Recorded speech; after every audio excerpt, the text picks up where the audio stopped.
Hello friends, सार्थक भाषा YouTube channel में आपका हार्दिक स्वागत है। मैं डॉक्टर पूजा लेके आई हूँ एक नया विषय। आज का विषय है साहित्य सागर की पाठ्य पुस्तक पार्ट 1 बात अठन्नी की, जिसके लेखक हैं सुदर्शन जी, जिनका वास्तविक नाम है बद्रीनाथ। अठन्नी अर्थात 50 पैसे या 50 पैसे, इसे 8 आने भी कहा जाता है। तो देखते हैं। बात अठन्नी की कहानी बाबू जगत सिंह और उनके नौकर रसीला पर आधारित है। रसीला का जो मित्र है वो है रमजान। यहाँ पर रमजान का भी मुख्य रोल है। तो देखते हैं लेखक परिचय। सबसे पहले सुदर्शन जी का वास्तविक नाम बद्रीनाथ था। इनका जन्म सियालकोट वर्तमान पाकिस्तान में सन 1895 में हुआ था। इन्होंने उर्दू में प्रकाशित होने वाले दैनिक पत्र आर्य गजट के संपादन के रूप में कार्य किया। मुंबई में 16 दिसंबर 1967 को इनका निधन हुआ। इनका दृष्टिकोण सुधारवादी था। इनकी पहली कहानी हार की जीत थी, जो सन 1920 में सरस्वती में प्रकाशित हुई थी। पुष्पलता, सुप्रभात, सुदर्शन सुधा, पनघट इनके प्रसिद्ध कहानी संग्रह तथा परिवर्तन, भागवती, राजकुमार, सागर प्रसिद्ध उपन्यास हैं। सुदर्शन जी की भाषा सहज, स्वाभाविक, प्रभावी तथा मुहावरेदार है। सुदर्शन जी को गद्य तथा पद्य दोनों में महारत हासिल थी। आपने अनेक फिल्मों की पटकथा और गीत भी लिखे। अब देखते हैं कहानी बात अठन्नी की। रसीला इंजीनियर बाबू जगत सिंह के यहाँ नौकर था। 10 रुपये वेतन था। गांव में उसके बूढ़े पिता, पत्नी, एक लड़की और 2 लड़के थे। इन सब का भार उसी के कंधों पर था। वह सारी तनख्वाह घर भेज देता, पर घर वालों का गुजारा ना चल पाता। उसने इंजीनियर साहब से वेतन बढ़ाने के लिए बार बार प्रार्थना की, पर वह हर बार यही कहते, अगर तुम्हें कोई ज़्यादा दे दे तो अवश्य चले जाओ, मैं तनख्वाह नहीं बढ़ाऊंगा। वह सोचता, यहाँ इतने सालों से हूँ, अमीर लोग नौकरों पर विश्वास नहीं करते, पर मुझ पर यहाँ कभी किसी ने संदेह नहीं किया। यहाँ से जाऊँ तो शायद कोई 11-12 दे दे, पर ऐसा आदर न मिलेगा। जिला मजिस्ट्रेट शेख सलीमुद्दीन इंजीनियर बाबू के पड़ोस में रहते थे। उनके चौकीदार मियाँ रमजान और रसीला में बहुत मैत्री थी। दोनों घंटों साथ बैठते, बातें करते। शेख साहब फलों के शौकीन थे। रमजान रसीला को फल देता। इंजीनियर साहब को मिठाई का शौक था। रसीला रमजान को मिठाई देता।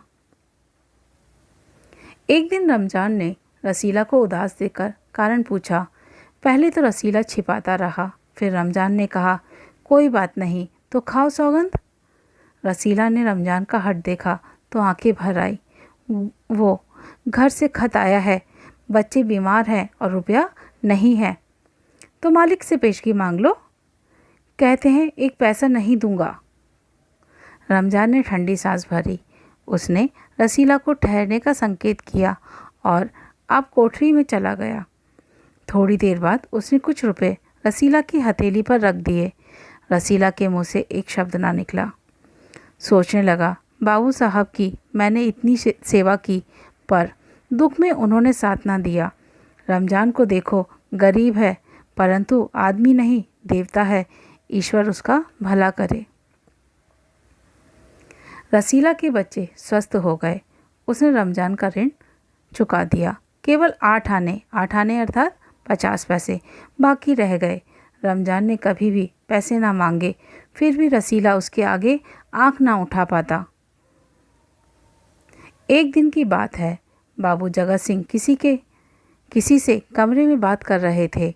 रसीला ने सुना, इंजीनियर बाबू कह रहे हैं, बस 500, इतनी सी रकम देकर आप मेरा अपमान कर रहे हैं। हुजूर मान जाइए, आप समझे आपने मेरा काम मुफ्त किया है। रसीला समझ गया कि भीतर रिश्वत ली जा रही है। सोचने लगा, रुपया कमाने का यह कितना आसान तरीका है। मैं सारा दिन मजदूरी करता हूँ, तब महीने भर बाद 10 रुपये हाथ आते हैं। वह बाहर आया और रमज़ान को सारी बात सुना दी। रमज़ान बोला, बस इतनी सी बात? हमारे शेख साहब तो उनके भी गुरु हैं। आज ही एक शिकार फंसा है, 1000 से कम तैरना होगा। भैया, गुनाह का फल मिलेगा या नहीं यह तो भगवान जाने, पर ऐसी ही कमाई से कोठियों में रहते हैं। और एक हम है कि परिश्रम करने पर भी हाथ में कुछ नहीं रहता। रसीला सोचता रहा, मेरे हाथ में सैकड़ों रुपए आए, निकल गए, पर धर्म न बिगड़ा। एक एक आना भी उठाता तो काफ़ी रकम जुड़ जाती। इतने में इंजीनियर साहब ने उसे आवाज़ लगाई, रसीला दौड़कर 5 रुपए की मिठाई ले आ। रसीला ने 4.5 रुपए की मिठाई खरीदी और रमज़ान को अठन्नी लौटाकर समझा कि कर्ज उतर गया। बाबू जगत सिंह ने मिठाई देखी तो चौंक उठे, यह मिठाई 5 रुपए की है? हुजूर, 5 की ही है। रसीला का रंग उड़ गया। बाबू जगत सिंह समझ गए। उन्होंने रसीला से फिर पूछा। रसीला ने फिर वही दोहराया। उन्होंने रसीला के मुंह पर एक तमाचा मारा और कहा, चल मेरे साथ जहाँ से लाया है। हुजूर, झूठ कहूँ तो। रसीला ने अभी अपनी बात पूरी भी नहीं की थी कि इंजीनियर बाबू चिल्लाए, अभी सच और झूठ पता चल जाएगा। अब सारी बात हलवाई के सामने ही कहना। अब कोई रास्ता ना बचा था। वह बोला, माई बाप, गलती हो गई, इस पर माफ़ कर दें। इंजीनियर साहब की आंखों से आग बरसने लगी। उन्होंने निर्दयता से रसीला को खूब पीटा और घसीटते हुए पुलिस थाने ले गए। सिपाही के हाथ में 5 का नोट रखते हुए बोले, मनवा लेना, लातों के भूत बातों से नहीं मानते। दूसरे दिन मुकदमा शेख सलीमुद्दीन की कचहरी में पेश हुआ। रसीला ने तुरंत अपना अपराध स्वीकार कर लिया। उसने कोई बहाना न बनाया। चाहता तो कह सकता था कि यह साजिश है, मैं नौकरी नहीं करना चाहता, इसलिए हलवाई से मिलकर मुझे फंसा रहे हैं। पर एक और अपराध करने का साहस वह ना जुटा पाया। उसकी आंखें खुल गई थी।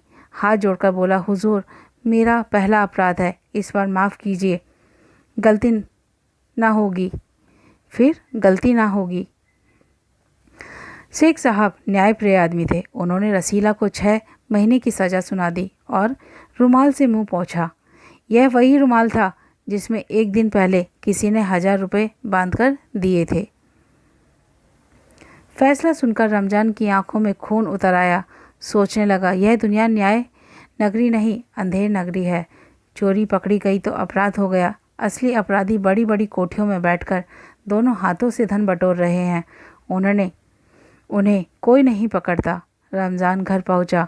एक दासी ने पूछा, रसीला का क्या हुआ? 6 महीने की कैद। अच्छा हुआ, वह इसी लायक था। रमज़ान ने गुस्से से कहा, यह इंसाफ नहीं, अंधेर है। सिर्फ एक अठन्नी की ही तो बात थी। रात के समय जब 1500 के 4 नरम गद्दों पर मीठी नींद ले रहे थे, अठन्नी का चोर जेल की तंग अंधेरी कोठरी में पछता रहा था।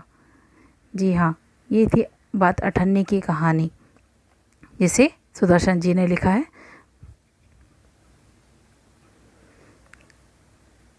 अब यहाँ देखते हैं शब्दार्थ। तनख्वाह, वेतन, पगार, मैत्री, दोस्ती, मित्रता, गुजारा चलना, निर्वाह होना, शौकीन, पसंद, सौगंध, कसम या शपथ, पेशगी, महीने से पहले दिए जाने वाला धन या अग्रिम राशि, ऋण, कर्ज या कर, गुनाह, अपराध, संदेह, शक, साजिश, षड्यंत्र या मिलीभगत। अब हम मुहावरे देखेंगे। आंखें भर आना, अत्यंत दुखी होना, ठंडी सांस भरना, निराश होना या निराशा भरना, आँख न उठा पाना, शर्मिंदा होना, लज्जित होना, आँख खुलना, होश आना, चौंक उठना, आश्चर्य में पड़ना, रंग उड़ना, घबरा जाना, आँख में खून उतरना, बहुत क्रोधित होना। यहाँ पर सुदर्शन जी की 2 किताबों के नाम दिखाए मैंने आपको, हार की जीत और दूसरी है 25 हिंदी किताबें जो आपके जीवन को बदल सकती है। प्रत्येक के सारांश के साथ सुदर्शन जी की एक पुस्तक है।